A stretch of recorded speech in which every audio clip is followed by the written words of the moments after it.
नोरमा group, जो सोचता है वो करता है। आपके अपने सपनों का आशियाना।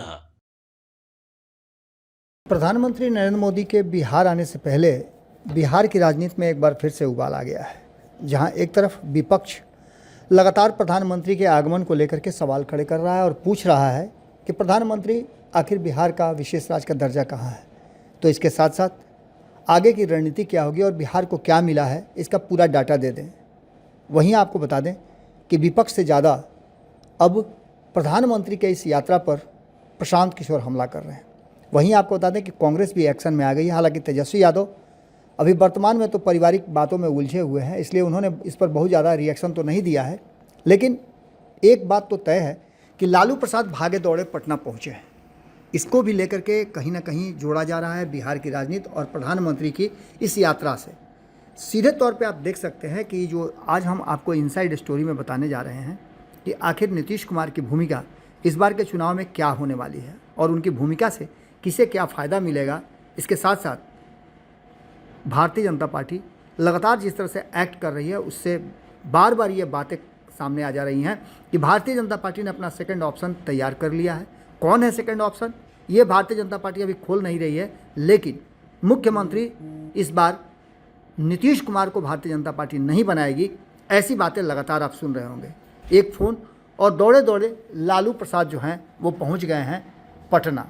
इन सभी बातों की चर्चा हम आपसे करेंगे। सबसे पहले हम चर्चा करते हैं कि अगर नीतीश कुमार फैसला लेते हैं तो उनके फैसले का असर किस पर पड़ेगा, नीतीश कुमार के वर्तमान जो स्थिति है उसके, और अगर कोई ऐसा फैसला लेते हैं जिससे कि आने वाले समय में बिहार की राजनीति में बड़ा उलट पुलट होगा, तो उसका फ़ायदा तेजस्वी यादव, प्रशांत किशोर, नरेंद्र मोदी, अमित शाह और चिराग पासवान के साथ साथ और किसे मिलेगा। क्या नीतीश कुमार जो परिस्थितियां हैं उन परिस्थितियों में अपने आप को कोई फैसला करने के लिए मजबूर कर सकते हैं। मुझे याद आ रहा है 2016 का वो वाक़या जिसमें जनता दल यूनाइटेड ने राष्ट्रीय परिषद की बैठक की थी और उस बैठक में संबोधन करते हुए मुख्यमंत्री नीतीश कुमार ने सर्जिकल स्ट्राइक का राजनीतिकरण करने का आरोप लगाया था। आपको याद होगा कि सर्जिकल स्ट्राइक जो है उसके ऊपर सवाल खड़े करने के बाद उन्होंने भारतीय जनता पार्टी की आलोचना भी की थी। आपको बता दें कि पूरा देश नरेंद्र मोदी के साथ खड़ा है क्योंकि आप प्रधानमंत्री हैं, लेकिन उन भाजपा नेताओं का क्या जिन्होंने बार बार स्ट्राइक का इस्तेमाल राजनीति के लिए किया है, ये बात कहते हुए भारतीय जनता पार्टी को तब कटघरे में खड़ा किया था। एक बार फिर से माहौल वही है, ऑपरेशन सिंदूर। और ऑपरेशन सिंदूर को लेकर के जिस तरह से प्रधानमंत्री नरेंद्र मोदी ने पहलगाम हमला के बाद पटना की धरती से यानी बिहार की धरती से उन्होंने सीधे पाकिस्तान को चैलेंज किया था और वैसे लोगों को जिन्होंने इस तरह के घटना को अंजाम दिया था उनको उनके कल्पना से भी बड़ा सबक सिखाने की बात कही थी। 17वें स्वतंत्रता दिवस के पहले तिरंगा यात्रा का आयोजन कर तब नीतीश कुमार ने इस पर कटाक्ष किया था। उन्होंने कहा था कि जिन लोगों ने तिरंगे को कभी ध्वज के रूप में स्वीकार नहीं किया, मान्यता नहीं दी, वो आज तिरंगा यात्रा निकालते हैं। ऐसी कई बातें हुई हैं जिसको लेकर के कहीं ना कहीं नीतीश कुमार भारतीय जनता पार्टी पर हमलावर रहे हैं। भारतीय जनता पार्टी के इस हमला के बाद लगातार कई तरह की बातें सामने आई है। गांधी सेतु के नीचे बहुत पानी बह चुका है, ये बात तब कही गई थी। ऑपरेशन सिंदूर की सफलता का जश्न मनाने के लिए 10 दिनों तक पूरे बिहार में तिरंगा यात्रा निकाली गई और उसमें नीतीश कुमार को आपने देखा होगा चुप्पी साध करके चुपचाप, इस पर कोई भी एक्शन रिएक्शन उनका नहीं था। 2024 के लोकसभा चुनाव का झटका अब तक बीती बात हो गई है, लेकिन सीधे तौर पर नीतीश कुमार इसे अपनी उपलब्धि मान रहे हैं और भारतीय जनता पार्टी को कहीं ना कहीं इसमें असफल मानने का उनका जो काम है वो शुरू से चल रहा है। वास्तव में नीतीश कुमार ने 2024 में जिस तरह का एनडीए गठबंधन में आने के बाद 30 सीटें उपलब्ध हुई एनडीए गठबंधन को, जिसमें नीतीश कुमार की भूमिका बेहतर थी और उनका प्रदर्शन भी बेहतर हुआ। 16 में से 12 सीटों पे वो जीत करके आए, जबकि 17 में से मात्र 12 सीटें जीत करके आई भारतीय जनता पार्टी। इसमें जो चिराग पासवान का प्रदर्शन बेहतर था। इससे पहले आपको याद होगा कि पहलगाम आतंकी हमले के बाद पहली सार्वजनिक रैली प्रधानमंत्री नरेंद्र मोदी ने बिहार में ही की थी और उन्होंने कहा था कि जिन लोगों ने इस तरह का अपराध किया है उनको उनकी कल्पना से परे सजा दी जाएगी और इसके कसम खा करके वो गए भी थे। इसका बदला भी हमारी सेना ने लिया। 29 और 30 मई को उनका फिर से बिहार आगमन हो रहा है और ये तब हो रहा है जब ऑपरेशन सिंदूर सफलतापूर्वक अंजाम दिया गया। हालांकि कई सवाल और भी खड़े होते हैं कि आखिर सीज़ फायर को लेकर के प्रधानमंत्री ने इतना जल्दी फैसला क्यों ले लिया, और इसमें अमेरिका को लेकर के भी बातें कही जा रही हैं और प्रधानमंत्री के फैसले को लेकर के भी सवाल खड़े किए जा रहे हैं। लेकिन खैर, इन सारी बातों के साथ साथ प्रधानमंत्री नरेंद्र मोदी के आने से पहले लगभग 60% मुख्यमंत्री पर प्रदर्शन को लेकर के बहुत संतुष्ट हैं, तो कुछ लोग इसको लेकर के असंतुष्ट भी दिखाई दे रहे हैं।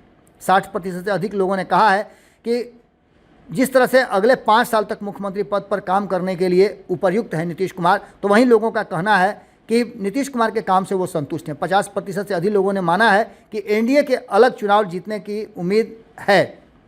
इसके साथ साथ कई लोगों ने इस बात को लेकर के भी कहा है कि एनडीए अत्यंत पिछड़ा वर्ग जो ईबीसी है उसका 68.72% लोगों के लिए मतदान का विकल्प था, जो कुल आबादी का 36% है। यह अन्य पिछड़े वर्गों ओबीसी का 39.63% लोगों के लिए मतदान का विकल्प है, जो कुल आबादी का 27% होता है। यानी कि कहीं ना कहीं अति पिछड़ा भी छटका है और इसमें बहुत सारे लोगों का बहुत सारा रोल है। इंडिया ब्लॉक ईबीसी के 17.74% और ओबीसी के 44.14% लोगों के लिए मतदान का विकल्प है, ऐसी बातें कही जा रही है। ये सर्वे लगातार आ रहे हैं और इन सर्वे के साथ साथ जो सबसे बड़ी बात है कि नीतीश कुमार को मुख्यमंत्री नहीं घोषित करना एनडीए गठबंधन के घटक दल भारतीय जनता पार्टी का कहीं ना कहीं उनके लिए बड़ा झटका हो सकता है। उसके साथ साथ आपको बताएं कि कहीं ना कहीं एक बड़ा विकल्प जो है भारतीय जनता पार्टी देख रही है कि चिराग पासवान जो हैं वो नीतीश कुमार के विकल्प के रूप में मजबूती से उभर कर सामने आ रहे हैं। इस अनिश्चित और अनिश्चितता के बीच कई ऐसी बातें हैं जिसको लेकर के कहा यह जा रहा है कि नीतीश कुमार कोई बड़ा फैसला ले सकते हैं अगर प्रधानमंत्री नरेंद्र मोदी 29-30 तारीख को कोई बड़ा नीतीश कुमार के संतुष्टि लायक बयान नहीं देते हैं। नीतीश कुमार के मुख्य प्रतिद्वंदी तेजस्वी यादव ने भी सर्वे और सर्वेक्षण के माध्यम से सकारात्मक निष्कर्ष उनके तरफ से भी निकलता हुआ दिखाई दे रहा है। 46.7% मतदाताओं का कहना है कि एनडीए को वोट देंगे, लेकिन 35.6% का कहना है कि इंडिया ब्लॉक का समर्थन किया जाएगा, जबकि 13% अनिश्चित हैं। लेकिन तेजस्वी यादव अनिश्चित लोगों को अपने पक्ष में कर लेंगे, ऐसा खेल शुरू हो सकता है। सबसे बड़ी बात यह है कि नीतीश कुमार को लेकर के अभी भी असमंजस की स्थिति है और कहा यह जा रहा है कि नीतीश कुमार से जो संतुष्ट लोग हैं उन लोगों पर भी सवाल खड़े हो रहे हैं। आप ऐसे लोगों को नीतीश कुमार के साथ ठीक हैं, लेकिन फिर भी उनकी सरकार बदलना चाहते हैं, ऐसे लोगों का भी एक बड़ा वर्ग है जो नीतीश कुमार के बाद किसी और को देखना चाहता है। वो यानी कि दूसरे विकल्प की जो चर्चा बार बार भारतीय जनता पार्टी कर रही है, उस विकल्प पर कहीं ना कहीं सोचना शुरू कर दिया है बिहार की जनता ने। आपको बता दें कि इसके साथ साथ सीधे तौर पे जो चिराग पासवान है वो विकल्प के रूप में सामने आ गए हैं और तेजस्वी को लेकर चिंतित नहीं है। जो एनडीए के लोग हैं, खास करके नीतीश कुमार को लेकर के चिंताएं ज़्यादा हैं। नीतीश कुमार का फैसला क्या होगा। आपको बता दें कि इसके साथ साथ जो विकल्पों की बात की जा रही है उसमें एक विकल्प जो है भाजपा का बार बार ऑपरेशन सिंदूर को लेकर के आगे बढ़ना, और इस बार जो प्रधानमंत्री की यात्रा है उस यात्रा में भारतीय जनता पार्टी काफ़ी उत्साहित है बनिस्पत एनडीए। हालांकि एनडीए के कई घटक दल के नेताओं ने प्रधानमंत्री के आगमन की सराहना की है, बधाई दिया है और उनका स्वागत भी किया है। लेकिन इन सब के बावजूद जो एनडीए गठबंधन के भीतर चल रहा है वो कुछ अलग कहानी कह रहा है। बिहार में भाजपा की एक सहयोगी पार्टी है जिसके अध्यक्ष एनडीए नीतीश कुमार कहीं ना कहीं जो उनका कार्यकाल रहा है उसको लेकर के मुस्कुरा देते हैं। मुस्कुराने के साथ साथ सीधे तौर पे ये बात कहते हैं कि सब कुछ ठीक ठाक है। जो वर्तमान परिस्थिति है वो कहीं ना कहीं नीतीश कुमार के पक्ष में जाती है और नीतीश कुमार ने बिहार के लिए बहुत कुछ किया है। आगे 2025 में भी नीतीश कुमार को मुख्यमंत्री के रूप में देखने की इच्छा चिराग पासवान की भी है, लेकिन ये बातें बाकी के घटक दलों को भी मानना पड़ेगा। अब पूरी तरह से आप समझ सकते हैं कि बिहार में जिस तरह की बातें हैं, प्रशांत किशोर की पार्टी सत्ता विरोधी वोटों को अपने तरफ घिंच सकती है, तो वहीं तेजस्वी यादव के साथ भी तेजस्वी यादव की संभावनाओं पर भी वो कुठाराघात कर सकती है। यानी सीधी तौर पर देखा जाए तो नीतीश कुमार के साथ साथ तेजस्वी यादव भी मुश्किल में फंसे हुए हैं। दोनों ही मुख्यमंत्री की कुर्सी तक पहुंचते हुए दिखाई नहीं दे रहे हैं। हालांकि आंकड़ों में तेजस्वी यादव को ये दिखाया गया है कि वो मुख्यमंत्री के सबसे पहले दावेदार हैं, लेकिन इन सब के बावजूद मामला अभी समाप्त नहीं हुआ है। इस मामले में और कई चेहरे हैं जो कहीं ना कहीं इशारा कर रहे हैं कि इसमें प्रशांत किशोर ही नहीं, प्रशांत किशोर के अलावा और कई दल हैं, कई घटक हैं जो परेशानी पैदा कर सकते हैं, जिसमें बार बार हम चर्चा कर रहे हैं कि आईपी गुप्ता भी इसमें है। प्रशांत किशोर के साथ साथ और भी कई दल हैं। इसके बाद अभी तक अपने पत्ते नहीं खोल रहे हैं उपेंद्र कुशवाहा। उपेंद्र कुशवाहा की टीम ने सीधे तौर पे ये बात कहा है कि उन्हें 2015 की तरह सम्मानजनक सीट चाहिए। हमने कई बार पूछने की कोशिश की, जवाब सिर्फ एक ही है और वो है कि 2015 की तरह यानी कि 20 से ज़्यादा सीटें वो अपनी इच्छा के अनुसार चाहते हैं।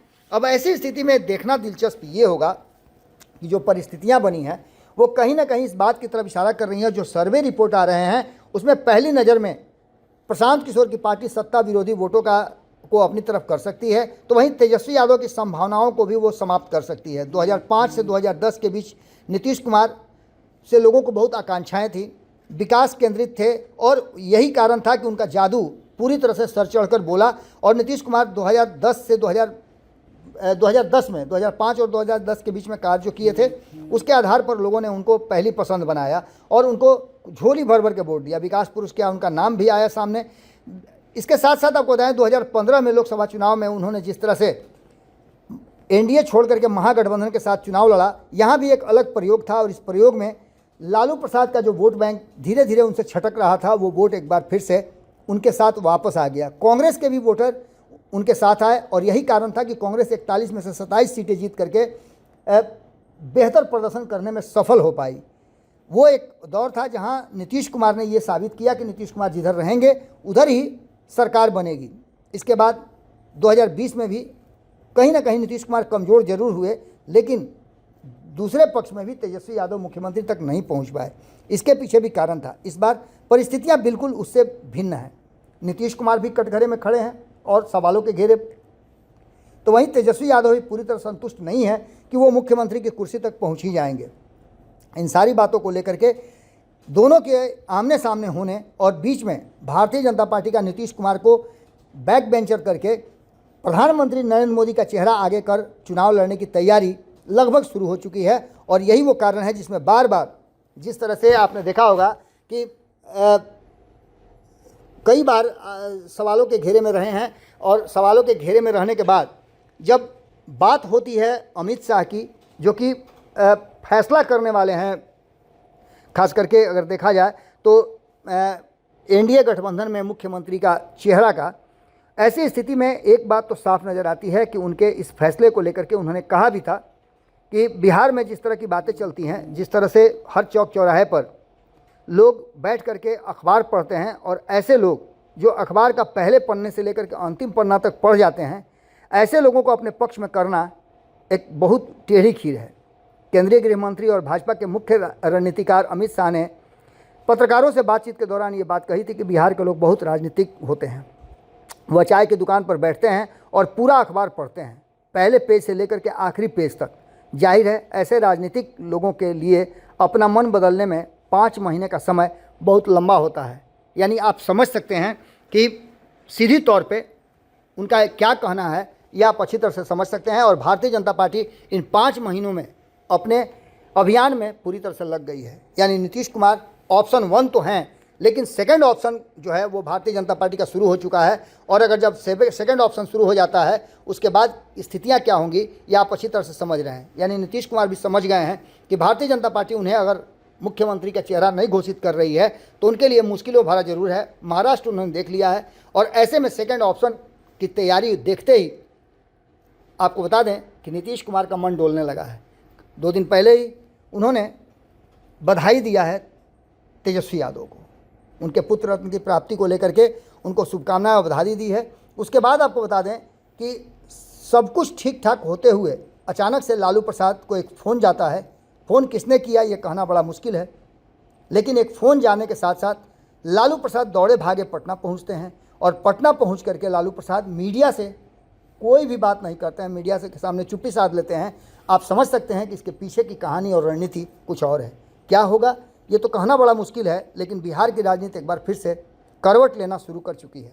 प्रधानमंत्री नरेंद्र मोदी की यात्रा, उनका रोड शो और नीतीश कुमार का अभी तक कोई कार्यक्रम सेटल नहीं होना, कार्यक्रम का पब्लिक डोमेन में नहीं आना, बहुत सारी बातों को इशारा कर रहा है। हालांकि प्रधानमंत्री के साथ वो दिखेंगे ज़रूर, लेकिन किस तरह दिखेंगे किस स्थिति में दिखेंगे, ये बड़ा सवाल खड़ा करेगा। उसके साथ साथ लालू प्रसाद का भागे दौड़े कलकत्ता से पटना पहुंचना, वहां ममता बनर्जी से उनकी मुलाकात होना और 2 दिन पहले ममता बनर्जी और नीतीश कुमार का नीति आयोग की बैठक का से बाहर रहना, बहुत सारी नई राजनीतिक अपडेट की तरफ इशारा कर रहा है। क्या होगा, हमारी नज़र बनी हुई है। आपकी नज़र भारत लाइव पे होनी चाहिए। बहुत बहुत धन्यवाद। पनोरमा ग्रुप, जो सोचता है वो करता है। अगर ये वीडियो पसंद आई और वह बिहार के राजनीति और बिहारियत से सरोकार रखेनी तो सब्सक्राइब बटन दबा के चैनल के सब्सक्राइब कर ली। ओजे एगो घंटी बा, ओकरा बटन दबा देला से कुल सटीक और मारक खबर रुआ मुफ्त में मिल जाई।